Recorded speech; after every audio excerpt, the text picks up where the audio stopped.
Hello everyone, I'm Xiaoling and this is Farming Simulator 17, the next iteration of farming simulators from Giant Games.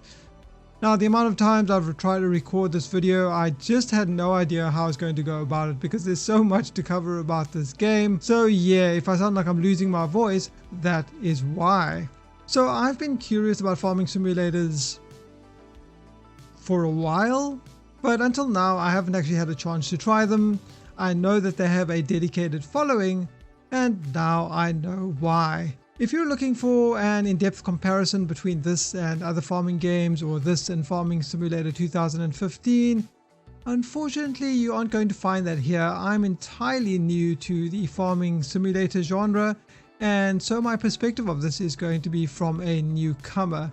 Perhaps if you're interested in finding out what is in this version of the game, you may find some of this information helpful though. I have, however, played other simulation games, Euro Truck Simulator and flight sims and things like that, so I do understand to a degree why folks would enjoy a game like this, but I suppose it's not really until you actually try a game for yourself that you get an idea, oh okay, this is the kind of mechanic that I can expect, and oh, this is why the game is compelling for certain people to play. Now there are a number of graphical options here, which is nice to see in a game like this.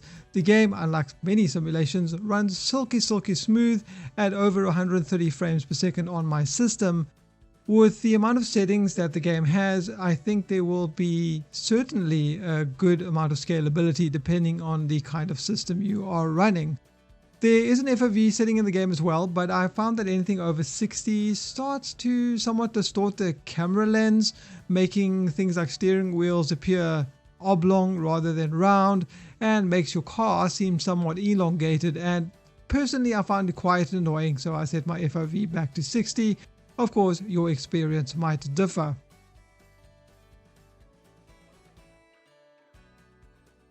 The other thing to note is that the game has a 60 FPS frame limiter on by default. You can disable it, but you have to use a command line on Steam. Why they didn't include an option in the options setting with your friends, which is nice, and sharing the workload is always a good thing, I suppose. I didn't get to try the multiplayer in this particular game, but I did watch a video on YouTube about the version 15's multiplayer, and that supported up to 15 people who would all go around on the map basically farming. Which sounds like a lot of fun. Definitely something I do want to try out at some point. There's also a tutorial that teaches you some of the basic mechanics of the game and operation of some of the vehicles in the game, but unfortunately not all of the vehicles, since there are a large amount of vehicles in this particular game. There is a mods tab as well, so you can basically from within the game download official and unofficial mods if that is your thing. It's nicely convenient to be able to do it within the game, and no doubt that when the game's launched, the community is going to make all kinds of wonderful additions to this game, as they did with the previous version. So starting the career mode, you're going to be given some more pointers and then basically left on your own. There is more information in the game outside of the tutorial, where it'll cover a whole bunch of explanations of the different farming methods, the basic methods, the advanced methods, all the different types of grains, all that kind of thing. So there's a fair amount of information in the game, but unfortunately for me as a beginner, it still didn't give me enough information on how really to get started on my farm. So I did find myself checking out on YouTube and some of the veterans from 2015 version of the game where they explained how to actually get started.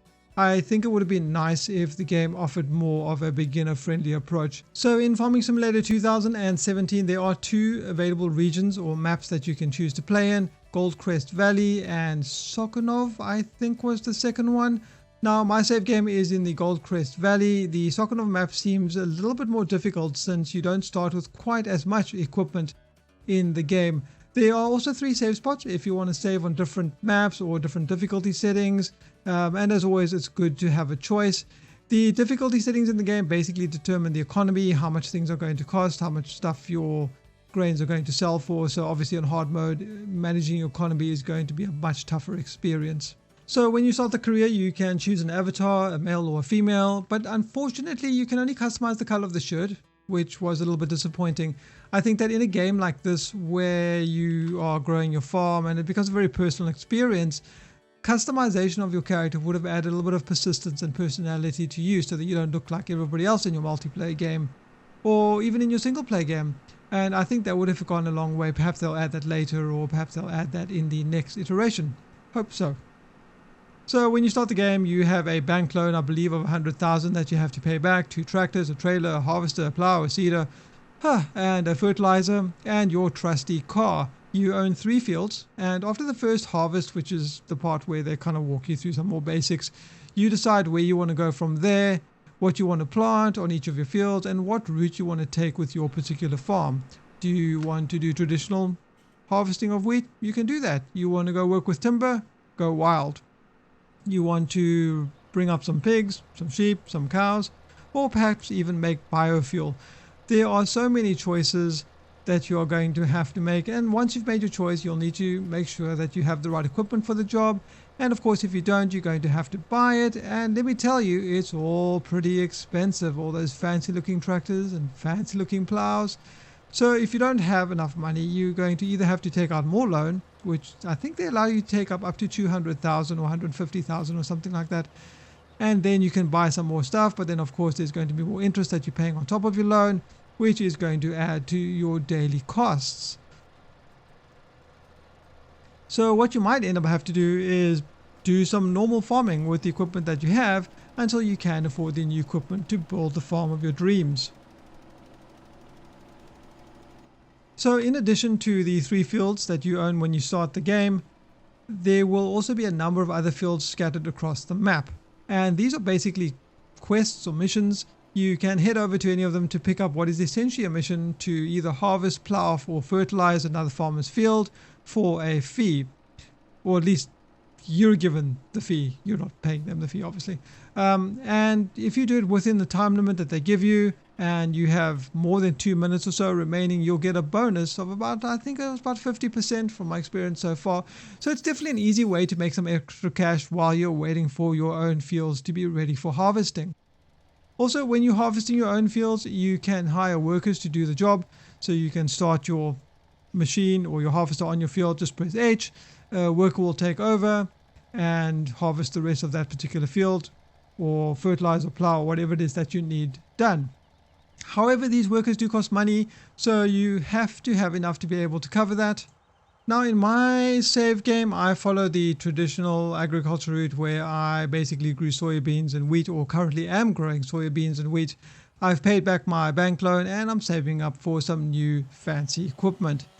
I did some timber work, but it's a little bit challenging. So because it takes so long to cut down the tree and clean off the branches and slice the tree and then carry it into the timber mill, for the time spent doing it, you earn less than you would for doing one of the side missions.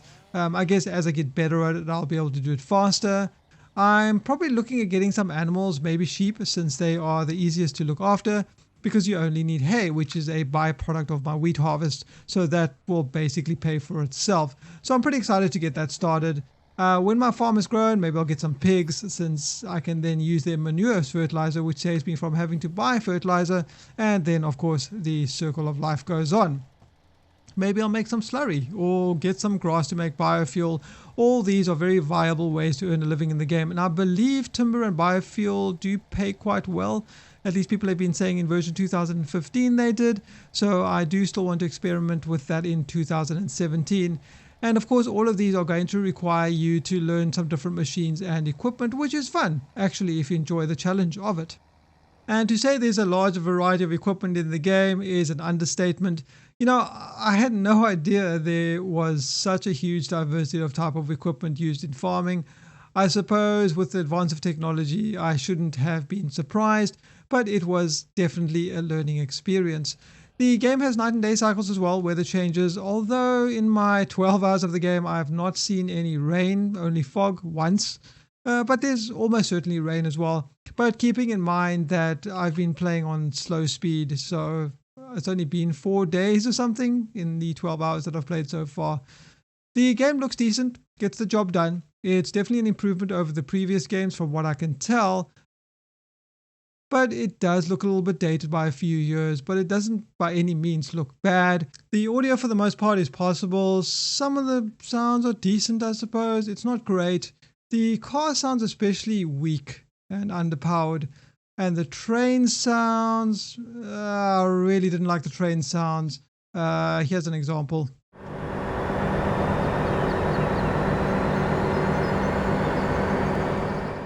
I don't know about you guys, but to me, that just doesn't sound like a powerful train. I don't know if I'm missing the clickety-clack of the train riding on the rails, or maybe that's an old Western thing. I don't know. But either way, to me, the train doesn't sound like a train. So that I found a little bit underwhelming, as I did with the car. Music-wise, there's a radio in the game, which features a few channels. Well, I suppose they're okay. But you can also switch to streaming radio as well. There are 2 presets in the game, but I'm sure with some file edits you can almost certainly direct it toward your own preferred streaming radio stations like you can with Euro Truck Simulator 2, no doubt. The controls overall for the vehicles are fine, again with the exception of the car, which handles horribly and feels like you're steering a feather along the ground because it lacks any kind of feeling of weight. And that combined with the odd physics in the game, yeah, leave a lot to be desired. A little bit disappointing. I would have thought the car handling would have been a little bit more realistic in the game. On top of that, the physics in the game have some really odd glitches that cause things to behave very erratically when colliding with other objects in the game. Here's some examples of things that I've come across. And in some of these situations, you'll have to click the reset button, which will put your car at the store in the middle of town, and then you have to hop into it and drive all the way back to your farm. The other thing I do want to mention is that the animals, or at least the pigs, from what I noticed in the pig tutorial, had no animations when being transported, which again was a little bit disappointing. And the animations for both the cows and the pigs seemed a little bit weak and stilted, which is unfortunate. I would have hoped that the animations for the animals would have been a little bit better, especially in a farming game, since they would be the focus of attention. But again, none of these things are game breaking. Outside of that, I haven't had any crashes or severely game breaking bugs, so it was pretty much smooth sailing for the most part. I've spent around 12 hours with the game so far, and yeah, I'm actually enjoying the game far more than I thought I should be enjoying it. And so I do look forward to growing my farm and venturing into all the other areas of farming. It's definitely fun, it's relaxing, and it has that same relaxing feel as something like Euro Truck Simulator. You know, you can just sit back and have a real laid back afternoon and do some farming without people throwing grenades at you. And there are no zombies, so you're not trying to fight for your survival, right? So it's a very relaxing experience. So I think that if you are interested in farming in any shape or form and you enjoy non-military simulations, it may well be worth checking out Farming Simulator 17. So I didn't know what to expect when playing this game. I was pleasantly surprised, and now I'm even more curious to try out other farming games as well to see what they have to offer. Obviously, because there is so much in this game, it just wasn't possible to cover absolutely everything given the time, and especially as being a new player. But I hope that this provided info to some of you at least, or those of you who are in the same situation as I was, interested in trying a farming game but wondering really if it was actually worthwhile experience, or was it going to be another street cleaning simulator type of game. And I can say yes it is, not yes it's like street cleaning, yes it is actually worth checking out. I think that the flaws in this title are definitely not enough to, at least for me, detract from the enjoyment of the game. Anyways guys, I think that wraps up this video. If you have any questions or comments, you can leave them in the section below. If you do want to see some more footage of Farming Simulator, let me know in the comment section below. Maybe I'll put up a few episodes of me just, you know, screwing around in the game and chatting. Yeah, so let me know if that's something that would interest you guys. I've been Charling, and I'll see you guys next time.